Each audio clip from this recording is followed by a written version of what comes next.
iframes and well-known URLs of those your services that you want to fingerprint.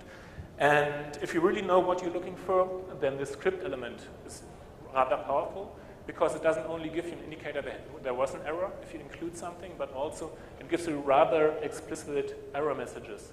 And depending on which HTML code you try to include in a script context, you get different error messages. So you can build up, with some indicators, you can do a rather profound database on stuff you want to look for in the intranet. There's a showstopper, and this is HTTP authentication. So if the user that is victimized in this attack encounters a web resource that is protected by HTTP authentication, which the user hasn't accessed recently, then the browser will pop up inadvertently authentication dialog. And even the most unsuspicious user will be startled, I think, or surprised if some cat picture asks him for his intranet password. So this is something the attacker wants to try to avoid.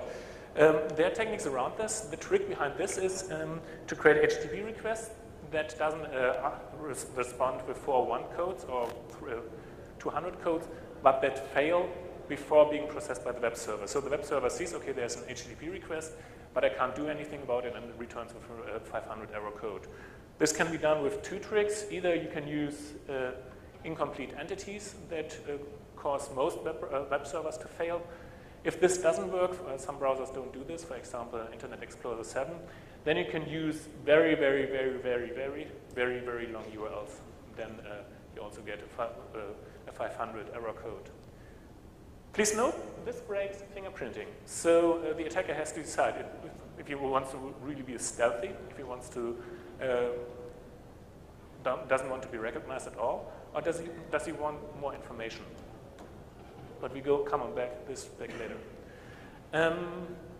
So the attacker is now able to locate the web servers that are hosted in your intranet, and he's able to do, if he has a sufficient big enough database, he's able to fingerprint what actually is in your intranet.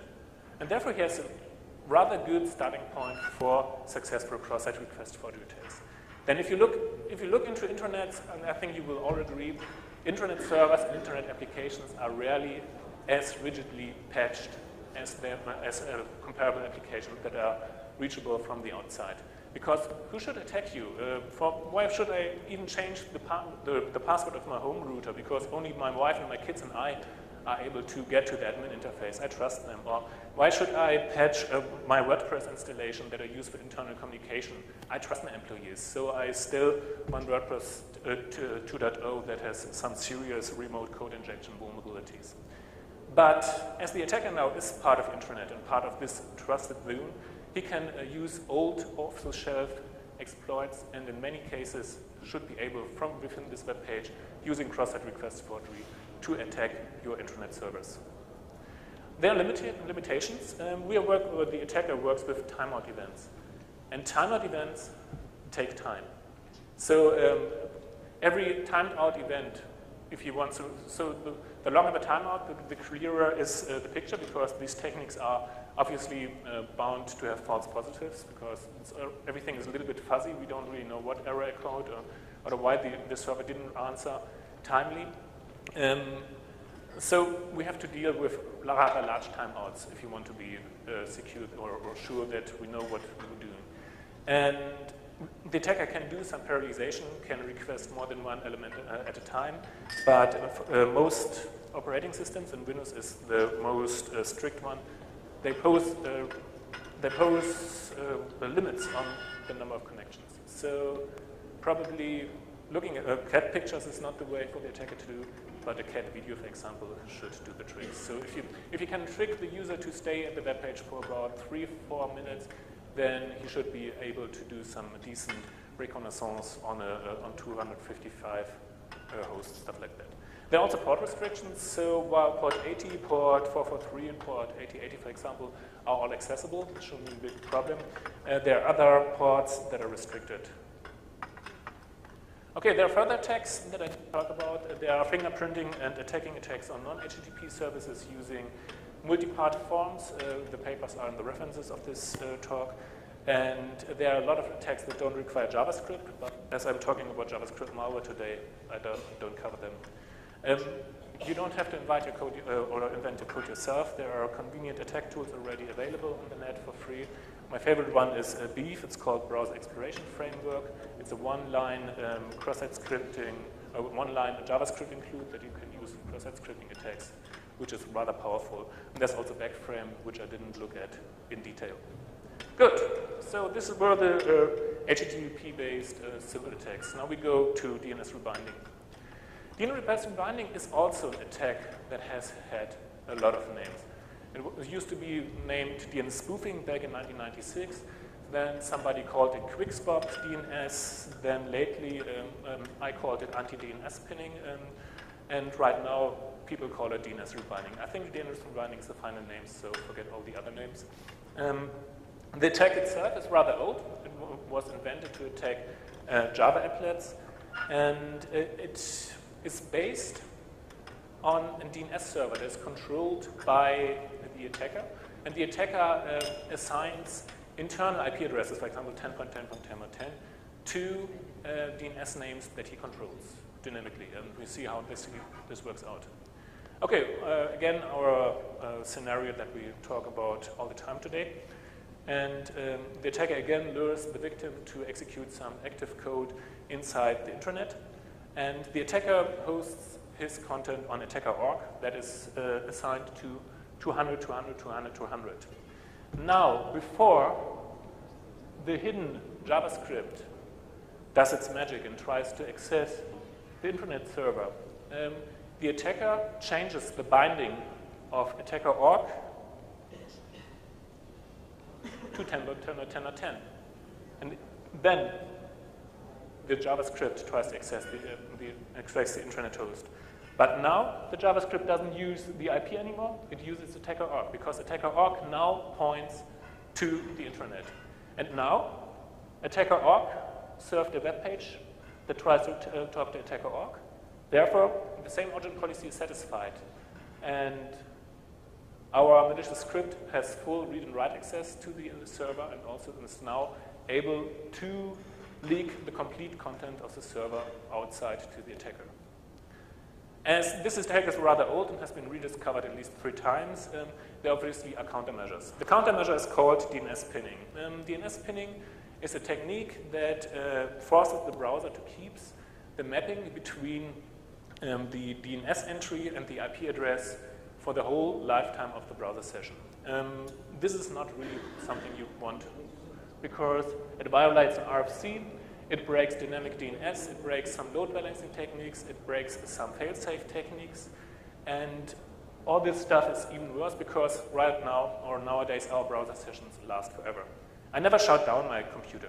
I put it to sleep. And I never quit my browser. I put my computer to sleep. So my browser sessions last about 2 or 3 weeks. So if I want to access some dynamic DNS or some load balancing stuff, I might have problems with strict DNS pinning. And for this reason, DNS pinning wasn't really good implemented in all major browsers. They pretended to do so, and everybody believed them. But all the major browsers, so Firefox, Opera, and Internet Explorer, are susceptible to breaking DNS pinning. And rather simply, the trick is that the attacker.org, after delivering the malicious JavaScript in the first step, after the JavaScript has delivered, the attacker pretends that the host doesn't exist anymore, or the web server has shut down. So he doesn't accept any more connections from the victim. Therefore, the victim browser thinks, okay, the web server is dead, and tries to refresh its DNS cache. It always works reliably, and therefore the attack works again. This is something we found out last August, and it still hasn't been fixed. So I'm not sure if there actually even goals to fix this. Maybe we can talk to Vinod Snyder. She's here tomorrow, the security chief of Mozilla. I would be interested in what they are planning on. Okay. are we able to see that a DNS rebinding attack has happened in our intranet? Actually, we might be, because there's something that's called the host header, and the host header is set according to the URL that is used for the HTTP request. The host header is set automatically by the web browser, so the attacker can't really do anything against it. And the host header is set to attacker.org because the web browser tries to access attacker.org in this request. So if the web server just looks for mismatching host headers or uses a virtual host to host the interesting content, you should be somewhat safe. That's been something called anti-DNS spinning, a word created by Robert Hansen, describing attack methods that were available for a short time because of browser bugs, implementation bugs. XMHTTP request and Flash both were able to set arbitrary HTTP headers. Both of these issues are fixed. So I think there are still some Internet Explorer versions out there that allow this setting of arbitrary headers on the host header, but usually we can consider this prefixed. And therefore, we should assume that the host header is a good measure to detect DNS rebinding. But it's not that easy. We don't only have JavaScript in our web browser running. We have a little bit more. We have also Java usually, and we have Flash. And do you remember Live Connect? I mentioned it briefly. Live Connect is a possibility for JavaScript to create dynamically Java objects on the fly. This is the code to create a socket object. So what happens if we create such a socket object after the rebinding has happened, after the attacker.org is set to 10.10.10.10? Obviously, the JavaScript virtual machine has its own pinning table. It's older than the one in the browsers, and it has a somewhat different policy.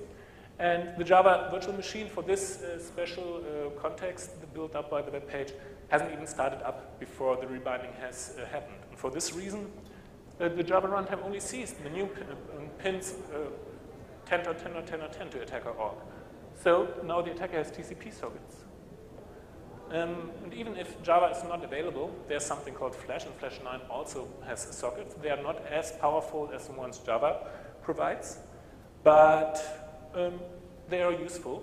And okay, Flash provides sockets, and Flash does not provide pinning at all. I don't know when they want to implement that. I get referrals from the Adobe Intranet at my web pages a couple of times for my anti-DNS pinning advisories. So they might fix it, but right now the issue is still open. And with Live Connect and also with Flash, rebinding attacks are also faster than JavaScript, purely JavaScript stuff. Okay, so what can we do if we have sockets? The nice thing that we can do, or the attacker can do when he has sockets, is he can recreate HTTP from scratch. And now he can do everything, and he can set now arbitrary headers again. And now he's able to set the host header that the web server expects that there will be. And he's even more powerful. Now he can get rid of HTTP authentication, the problem that I talked about earlier, in a better way. Because he has a socket connection, so the browser doesn't even see that there's a 401 status message. And for this reason, there will never be one of those pop-ups. And now the attacker can send a request after request after request, iterating through authorization headers that he puts on the fly, and he can do password brute forcing.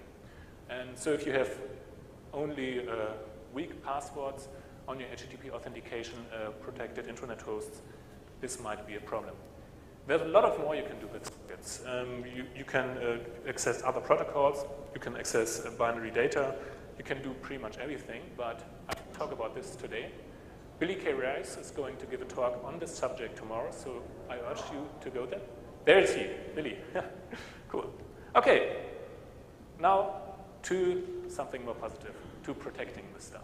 So as I was involved in evolving those attacks, I kind of felt guilty, and I thought we should start thinking about how we can protect ourselves against these attacks. And me and my student Justus, we thought about, okay, what can we do? And we decided to start at the client side. And the first question I want to answer is, why did we start at the client side? Why don't we try to enhance our servers to protect this stuff? And the answer is as follows. The server only sees